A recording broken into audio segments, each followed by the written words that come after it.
In the hyper-competitive, unforgiving ecosystem of professional sports, the arrival of a generational, paradigm-shifting superstar does not just change the television ratings or the corporate sponsorship portfolios.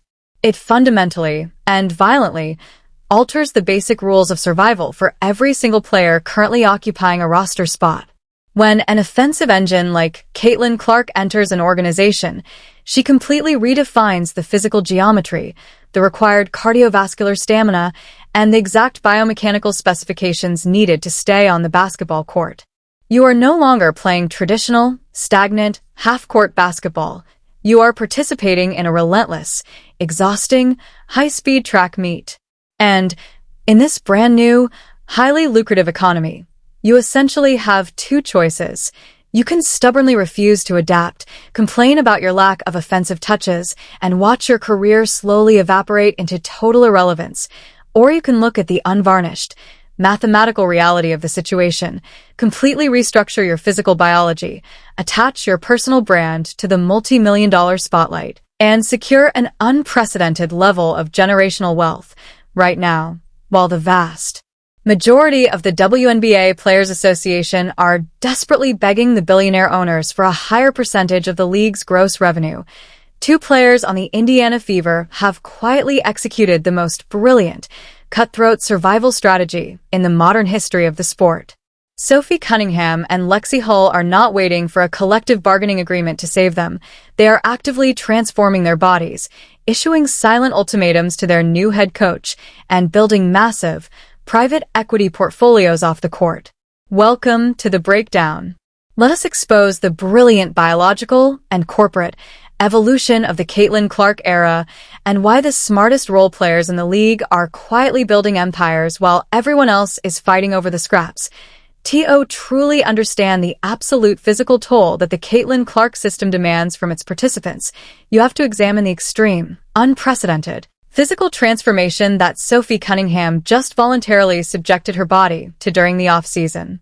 Over the course of her incredibly solid, 6-year career, Cunningham established a very specific, highly respected reputation around the league. She was the enforcer. She was the physical tone setter.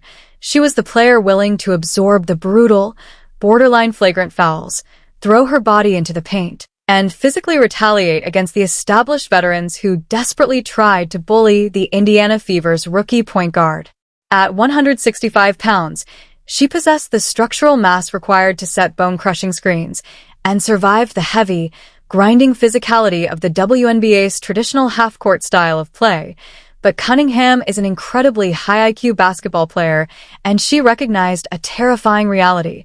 In the Caitlin Clark economy, being a heavy, stationary enforcer is an absolute death sentence for your playing time. Listen to the shocking, completely unfiltered revelation regarding the extreme biological restructuring that Sophie Cunningham just executed to ensure she remains a vital piece of this championship puzzle. From her season-ending knee injury, Cunningham shared that she underwent a major change this offseason. Previously listed at 165 pounds, revealed that she is now down to 148.5 pounds. She dropped from 165 pounds all the way down to 148.5 lb.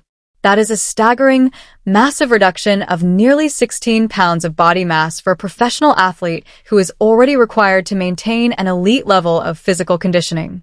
But you have to understand the deep, underlying biomechanical strategy behind this drastic weight loss. Cunningham is currently recovering from a torn medial collateral ligament in her knee.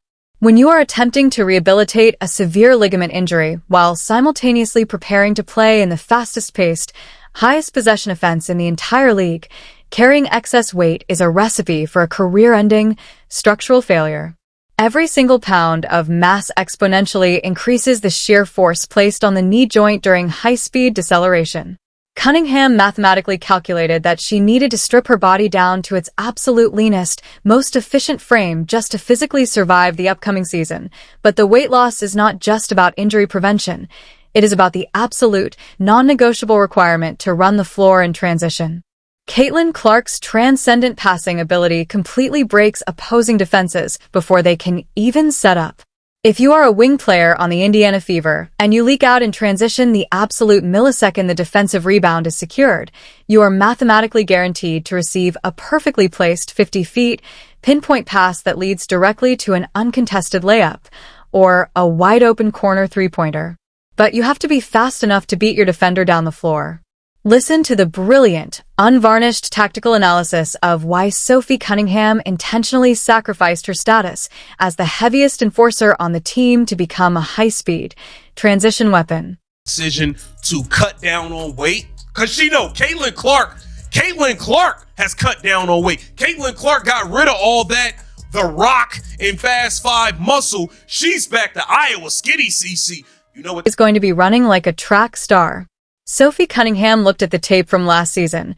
She saw Caitlin Clark shedding her own muscular bulk, getting significantly leaner, and preparing to push the transition pace to a completely unprecedented, exhausting level.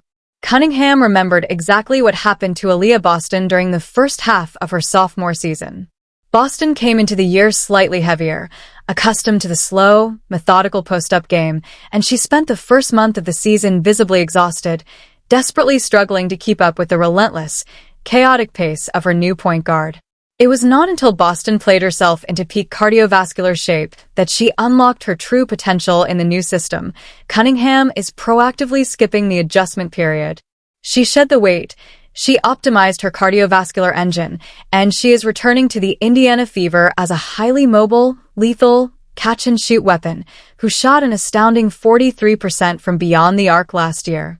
She is ensuring that, when Caitlin Clark throws the transition pass, she is the first person waiting in the corner. But physical adaptation is only one half of the survival equation in Indianapolis. The other half involves navigating the treacherous, highly volatile locker room politics and coaching dynamics that currently threaten to derail the entire franchise. The front office recently hired Stephanie White as the new head coach, a move that immediately introduced a massive variable into the team's offensive identity. White is a veteran coach with deep, established ties to other veteran players, particularly Kelsey Mitchell. There is a very real, very terrifying possibility that White will attempt to implement a traditional, veteran-heavy rotation that prioritizes isolation scoring over the fast-paced, spacing-dependent system that maximizes Caitlin Clark's generational gravity. And this is exactly where Lexie Hull becomes the most critical, highly debated piece of the championship puzzle. Lexie Hull is the absolute, undisputed prototype for the modern 3 and D wing in women's basketball. She does not demand the ball in isolation. She does not complain about her usage rate. She plays suffocating, relentless perimeter defense, and she stretches the floor with high-efficiency perimeter shooting. When Hull is on the floor alongside Clark and Cunningham, the offensive geometry of the Indiana Fever becomes mathematically unguardable. But coaches historically love to overthink the obvious. Listen to the incredibly aggressive, highly necessary public ultimatum directed squarely at head coach Stephanie White regarding the absolute necessity of starting Lexie Hull this season. Stephanie White, Lexie Hull better be a starter this year. She better be a starter this year.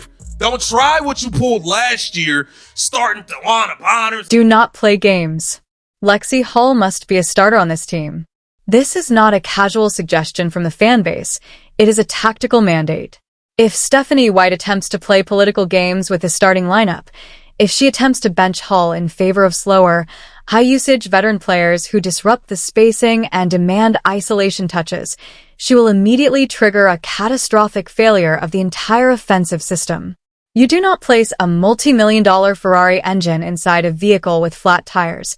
You surround Caitlin Clark with athletic, low-ego shooters who defend at a high level and run the floor with terrifying speed. Lexie Hull proved her absolute indispensability during the second half of last season. Her durability, her defensive anchor, and her seamless chemistry within the Tresecca's lineup stabilized a roster that was actively crumbling under the weight